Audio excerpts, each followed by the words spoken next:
If the Kaaba, the house of God, was built by Abraham and Ishmael, may peace be upon them, then it should be mentioned in the Bible. So, is it mentioned in the Bible? The answer is yes. In Genesis chapter 16, after Sarah, Abraham's first wife, dealt harshly with Hagar, Sarah's servant, Hagar fled from her face. Genesis chapter 16, verse 7, an angel of God found her beside a spring in the desert. It was the spring on the road to Shur. Verse 8, and he said, Hagar, slave of Sarai, where have you come from, and where are you going? I'm running away from my mistress Sarai, she answered. Verse 13, she gave this name to the Lord who spoke to her. You are the God who sees me, for she said, I have now seen the one who sees me. Verse 14, wherefore the well was called Beer Lahai Roi, well of the living one who sees me. Behold, it is between Kadesh and Beret. The well Beer Lahai Roi is the Zamzam well in Mecca near the Kaaba.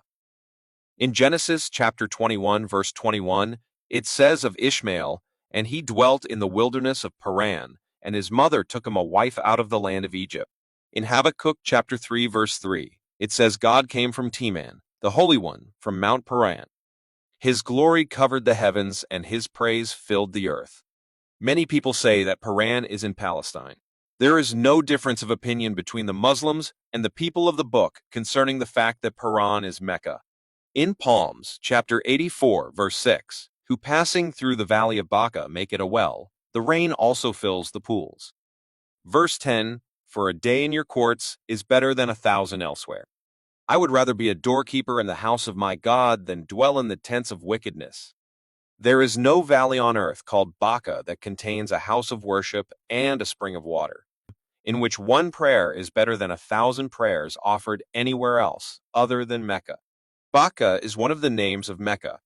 This name is mentioned in the Holy Quran, where Allah, may He be exalted, says in the Quran chapter 3, verse 96, Behold, the first house of prayer established for mankind is the one at Baca. It is full of blessing and a center of guidance for the whole world.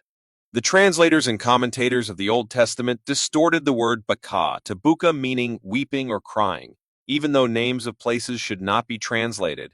Rather, the name should be transliterated, and even though the meaning of the name has nothing to do with crying or weeping, as a result of their desire to eliminate all references to anything that is proven in the Holy Quran, such distortions occurred. This clearly shows that the Kaaba and the Zamzam well are mentioned in the Bible and also shows who built them. Share this reel to let others know the truth, and follow me for more such content.